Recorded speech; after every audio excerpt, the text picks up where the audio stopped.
तो पागल हो गई है क्या काव्या? उस अर्जुन से शादी करेगी? अरे उसकी हैसियत तो हमारी नौकर जितनी भी नहीं है। लेकिन माँ, उसके दिल में प्रेम है, दया है और दूसरों के लिए सम्मान है। अगर आपको अपनी बेटी चाहिए तो आपको मेरी शादी अर्जुन से करवानी ही होगी। काव्या के माता पिता ने उसे बहुत समझाया, लेकिन उसने उनकी एक न मानी। हार कर उन्हें अपनी अमीर बेटी की शादी गरीब अर्जुन से करवानी ही पड़ी। ब्याह कर काव्या अपने गरीब ससुराल आई। उसकी सास शांति ने सबके लिए खाना बनाया। शांति और अर्जुन खाने के लिए जमीन पर बैठ गए। तभी काव्या भी उनके साथ जमीन पर बैठ गई। अरे ये क्या बहू, तुम नीचे क्यों बैठ गई? तुम इतने बड़े घर की बेटी जमीन पर बैठकर खाना खाती हुई अच्छी नहीं लगोगी। माँ जी, मैं बेटी उस घर की थी, लेकिन अब इस घर की बहू हूँ और यहाँ जैसे सब लोग रहेंगे मैं भी वैसे ही रहूंगी। कौन कहता है बड़े घर की लड़कियाँ आदर भाव नहीं जानती? हमारी बहू तो सब जानती है। अच्छा अर्जुन, कल काव्या बहू की पग फेरे की रस्म है, इसलिए कल तुम इसे अपने ससुराल ले जाना। जी माँ। अगले दिन अर्जुन ऑटो करके काव्या के साथ अपने ससुराल के लिए निकल पड़ता है। उधर उसके ससुराल में काव्या के पिता धनराज अपनी पत्नी रमोला से कहते हैं, अरे रमोला, अरे आज हमारे जमाई बाबू आने वाले हैं, उनके स्वागत की तैयारियां करो भाई। वो दामाद कहीं का प्रधानमंत्री नहीं है जो उसके आने की तैयारियां करूं। हमारी ही बेटी की मति मारी गई थी जो अच्छे अच्छे घराने के रिश्ते ठुकरा दिए और उस लप्पू से शादी कर ली। तो क्या हुआ रमोला, हमारा दामाद स्मार्ट है, पढ़ा लिखा है, पैसे का क्या, मेहनत करेगा तो पैसा भी आ जाएगा। चलो अब उठो और दामाद जी के आने की तैयारियां करो। दाल चावल बने पड़े हैं, उसके लिए वही काफी है। और अपनी बेटी के लिए मैं पिज्जा, स्ट्रॉबेरी शेक और बर्गर ऑनलाइन ऑर्डर कर दूंगी। ना जाने इन 2 दिन में मेरी बच्ची ने क्या रूखा सूखा खाया होगा। रमोला धनराज की बात नहीं सुनती और मुंह बनाकर वहाँ से चली जाती है। उधर रास्ते में दुकान देखकर अर्जुन ऑटो रुकवाता है। क्या हुआ अर्जुन, ऑटो क्यों रुकवा दिया? काव्या, शादी के बाद पहली बार तुम्हारे घर जा रहा हूँ, तो खाली हाथ थोड़ी ना जाऊंगा। मम्मी जी और पापा जी के लिए कुछ उपहार और मिठाइयाँ ले लेता हूँ। अरे नहीं अर्जुन, रहने दो, उसकी कोई जरूरत नहीं है। तुम्हारा बेकार का खर्चा हो जाएगा। तुम्हारी खुशी से बढ़कर मेरे लिए कुछ नहीं है काव्या। फिर अर्जुन ने अपनी सास के लिए एक बनारसी साड़ी और ससुर के लिए घड़ी और साथ में कुछ मिठाई खरीदी। कुछ ही देर में अर्जुन काव्या के साथ अपने ससुराल पहुंच गया। फिर रमोला अपनी बेटी की आरती उतारती है और उसे गले से लगा लेती है, लेकिन अर्जुन के पैर छूने पर भी उसने उसे इग्नोर कर दिया। दामाद जी, आप वहाँ उस कुर्सी पर बैठ जाइए और मेरी बच्ची आप तो मेरे साथ इस सोफे पर आकर बैठ। रमोला अपने गरीब दामाद को पुरानी सी बेकार कुर्सी पर बिठा देती है, जबकि अपनी बेटी को महंगे सोफे पर बिठाती है। ये देख काव्या को बहुत बुरा लगता है। हाय, मेरी बच्ची 2 दिन में ही कितनी मुरझा गई। माँ, ये क्या कह रही हो? वहाँ सब मेरा बहुत ख्याल रखते हैं। अच्छा रमोला, दामाद जी पहली बार ससुराल आए हैं, उनके लिए नाश्ता लेकर आओ भाई। कुछ देर बाद रमोला एक प्लेट में नींबू पानी और कुछ बिस्किट लाकर अर्जुन के सामने पटक देती है। रमोला, ये क्या, तुम दामाद के लिए नींबू पानी लाई हो? अरे इन गरीब लोगों को दूध, रबड़ी, गाजर का हलवा, ये सब शाही चीजें हजम नहीं होती। इनके लिए नींबू पानी ही ठीक है। जल्दी पी लीजिए दामाद जी। दाल चावल बने हुए रखे हैं, फिर वो भी खा लेना। काव्या बेटी, तू मेरे साथ अंदर चल। मैंने तेरे लिए पिज्जा, स्ट्रॉबेरी शेक और बर्गर मंगवाए हैं। बस भी कीजिए मम्मी, आज आपके दामाद का ससुराल में पहला दिन और आप उनकी इतनी बेइज्जती कर रही हैं। वो बेचारे अपनी थोड़ी सी सैलरी में आपके लिए तोहफे लाए और आप उनके साथ ऐसे। छी, अब मैं यहाँ एक पल भी नहीं रुक सकती। चलिए यहाँ से। अब कोई बात नहीं काव्या, नींबू पानी तो सेहत के लिए कितना अच्छा होता है, और गरीब तो मैं हूँ ही, तो इसमें मुझे बुरा नहीं लगा। तो तुम्हें क्यों लग रहा है? मम्मी जी, पापा जी, जो आपने अपनी इतनी संस्कारी बेटी को मेरी जीवन संगिनी बनाया है, मैं आपसे वादा करता हूँ मैं काव्या को हमेशा खुश रखूंगा। मम्मी जी, ये गिफ्ट आपके लिए, और कोई भी बात दिल पर मत लीजिएगा। काव्या आपकी बेटी है, वो यहाँ आती रहेगी। लेकिन मैं गरीब हूँ, मेरा यहाँ आना ठीक नहीं रहेगा। रमोला ने जब गिफ्ट्स खोलकर देखे तो उसमें महंगे तोहफे थे। इतनी महंगी साड़ी और घड़ी देख रमोला को खुद पर बहुत शर्मिंदगी हुई और उसने जाते हुए अपने दामाद को रोका और कहा, ठहरो दामाद जी, मुझे माफ कर दीजिए दामाद जी। दौलत के नशे में मैं चूर हो गई थी। आज आपका अपने ससुराल में पहला दिन है, कम से कम अपनी सास को खातिरदारी का मौका तो दीजिए।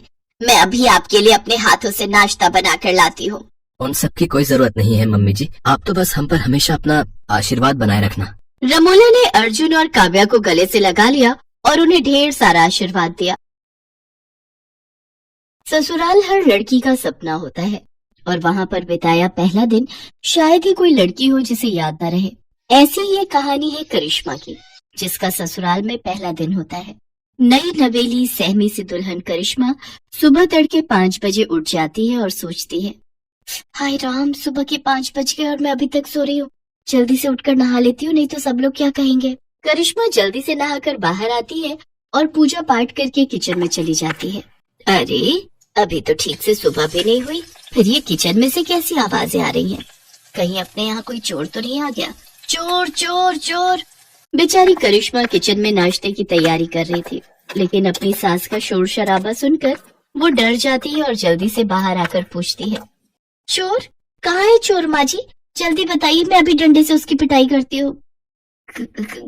किचन में चोर है, वहाँ से तरह तरह की आवाजें आ रही हैं। लेकिन किचन में तो मैं हूँ माँ जी, और वहाँ तो कोई नहीं है। अच्छा, फिर तो बहू तू ही होगी। मैंने खटर पटर की आवाज सुनी तो मुझे लगा शादी वाले घर में कोई चोर चोरी के इरादे से घुस आए हैं। पर बहू, तू इतनी सुबह सुबह किचन में क्या कर रही है? जी, वो मैं नाश्ते की तैयारी कर रही थी। अरे, इतनी जल्दी? सारा दिन पड़ा है अभी, ये काम तो बाद में भी हो जाएगा। पहले तो जाकर आराम कर ले, शादी की तैयारियों में थक गई होगी। जा बेटा, आज तो पहला ही दिन है, जाकर आराम कर। हाय, कितनी अच्छी सास मिली है मुझे, जो आराम करने के लिए कह रही है। और एक मेरी माँ थी, जो सूरज निकला भी ना हो फिर भी, सूरज कब का निकल गया, आधा दिन हो गया, कब उठेगी कहकर जल्दी उठा देती थी। यहाँ तो सूरज निकलने के बाद भी सासू माँ कह रही है, सोचा सोचा। करिश्मा खुश होकर अपने कमरे में निश्चिंत होकर सोने चली जाती है। सोते सोते उसे काफी देर हो जाती है। तभी हॉल में बैठी उसकी बुआ सास और मामी सास बातें बनाने लगती हैं और कहती हैं, हाय, हम का इतनी दूर लखनऊ से सोती बहू को देखने वास्ते आवत है। अरे, आजकल की बहुएं तो सिर पर चढ़ी रहती हैं, हमारी तरह थोड़ी ना, जो ससुराल के डर से आज भी कांपते हैं। वहीं पीछे खड़ा रजत उनकी सारी बातें सुन रहा होता है। अपनी बीवी की बेइज्जती सुनकर वो उनकी बातों पर पर्दा डालते हुए कहता है, वो तो कब की उठ गई है बुआ जी, वो कपड़े समेट रही है, सारा कमरा बिखरा पड़ा है ना, लहंगा जेवर। आप तो जानते ही हो, शादी वाले घर में कितना काम हो जाता है।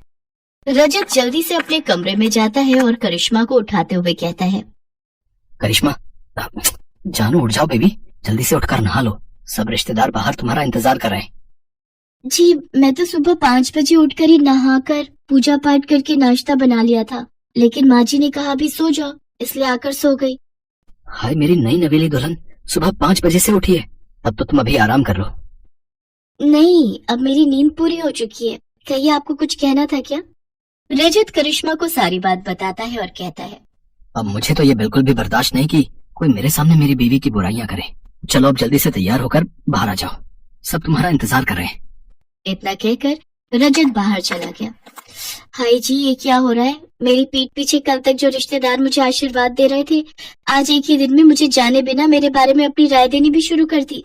फिर करिश्मा तैयार होकर बाहर आ जाती है और उनसे पूछती है, बुआ जी, मामी जी, आपने नाश्ता कर लिया? हाँ बहू, तुझे क्या लगा अगर तू खाना नहीं देगी तो क्या हम भूखे ही रहेंगे? वैसे तूने टाइम देखा क्या हुआ है? तभी वहाँ सरोज आ जाती है। अरे, ये बेचारी तो सुबह 5 ही बजे उठ गई थी, नहाकर पूजा पाठ कर कर सबका नाश्ता इसी ने तो बनाया था। वो तो काफी सुबह थी, इसलिए मैंने ही कहा इसको जाकर सोने के लिए। अरे दीदी, बहुओं को तो जितना दबा कर रखा जाए उतना ही वो काबू में रहती है। अगर जरा भी ढील दे दी तो फिर ये हाथ से निकल जाती है। ये कैसे रिश्तेदार हैं? बहू का आज पहला दिन है और उसे आशीर्वाद देने की बजाय दबाने की बात की जा रही है। मैं बहू हूँ, कोई जानवर थोड़ी ना जो मुझे दबाया जाए। अभी करिश्मा इसी सोच में पड़ी हुई होती है कि तभी पीछे से आवाज आती है, भाभी जल्दी से चलो और अपना सूटकेस खोलकर दिखाओ कि उसमें क्या क्या सामान आया है हमारे लिए। हाँ जी, चलिए सब कमरे में।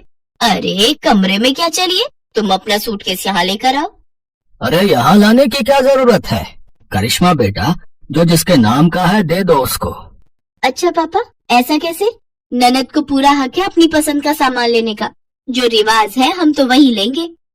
हाँ हाँ, जैसे तेरी माँ ने तो हमें बड़ा अपनी पसंद का दिया था ना, जो तू अपनी भाभी से मांग रही है। अरे कैसी बात कर रही हैं आप? आपने तो मेरी सबसे पसंदीदा जरकन वाली साड़ी पर हाथ रख दिया था और मैं बेचारी मना भी ना कर पाई।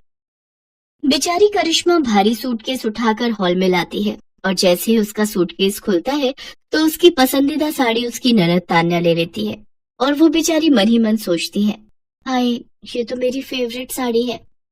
अच्छा, अब मेरे निकलने का वक्त हो रहा है, लेकिन सोच रही हूँ जाने से पहले एक बार नई बहू के हाथ का मीठा चख लूं। हाँ हाँ जरूर बुआ जी, आप बैठिए, मैं अभी आप सबके लिए हलवा बना कर लाती हूँ। हलवा नहीं भाभी, हमारे यहाँ तो मीठे में बहू खीर ही बनाती है, तो आपको भी वही बनानी है। खीर? करिश्मा की माँ ने मीठे में हलवा बनाना सिखाया था, वो भी उसने शादी से हफ्ता भर पहले ही सीखा था। हे भगवान, मैंने तो माँ से हफ्ता भर हलवा बनाने की ट्रेनिंग ली थी, लेकिन खीर कैसे बनाते हैं वो तो मुझे आता ही नहीं। एक काम करती हूँ, जो हलवे की रेसिपी है वही खीर के लिए इस्तेमाल करती हूँ। कुछ देर बाद करिश्मा खीर लेकर आती है। भुने हुए चावल की तो अच्छी खुशबू आ रही है, बस जरा दूध में चावल ठीक से मिक्स नहीं हो पाए। ये लो बहू, तुम्हारी पहली रसोई का शगुन। बुआ सोने की चेन बहू को गिफ्ट में देती है। मामी सास भी उसके लिए सोने की अंगूठी लाई होती है। आप सबने मेरी बहू को समझा, वही हमारे लिए काफी है। इन सब चीजों की कोई जरूरत नहीं थी। जरूरत कैसे नहीं थी दीदी? ये क्या तुम्हारी ही बहू है, हमारी नहीं? हाँ, इसकी अहमियत हमारे लिए भी उतनी ही है जितनी तुम्हारे लिए। बहू, अब तू थक गई होगी, जा बेटा अपने कमरे में जाकर आराम कर। करिश्मा उन सबके पैर छूकर कमरे में चली जाती है। आज शाम को बहू के मम्मी पापा आने वाले हैं, देखते हैं क्या लेकर आते हैं। वही लाएंगे जो तुम्हारे लाए थे, खाली हाथ ही आएंगे और क्या। और जो शगुन से पहले ट्रक भर कर आया था उसका क्या, वो तो आपको याद नहीं। चलो अब तो मैं चली अपने घर। आप दोनों ननद भाभी शादी के 30 साल बाद भी लड़ती ही रहो। हाँ हाँ, मैं भी चलती हूँ। इसके बाद वो वहाँ से चली जाती है। शाम को करिश्मा के माता पिता उसके ससुराल आते हैं। अरे आइए आइए भाई साहब, बहन जी, कैसी हैं समधन जी आप? मैं तो कब से शाम होने की राह देख रही थी। कहाँ है मेरी लाडो? वो तैयार हो रही है। वैसे शाम की राह क्यों देख रही थी? अब तो एक ही घर है, पहले ही आ जाती। जी वो तो है। उधर करिश्मा रजत से कहती है, सुनो जी, मुझे ना शर्म आ रही है साड़ी पहनकर मम्मी पापा के सामने जाने में। आज तक पहनी नहीं ना। ये लो सूट, मैं तुम्हारे लिए लाया था, इसे पहन लो, मम्मी से मैं बात कर लूंगा। करिश्मा सूट पहनकर तैयार हो जाती है और सबके सामने आ जाती है।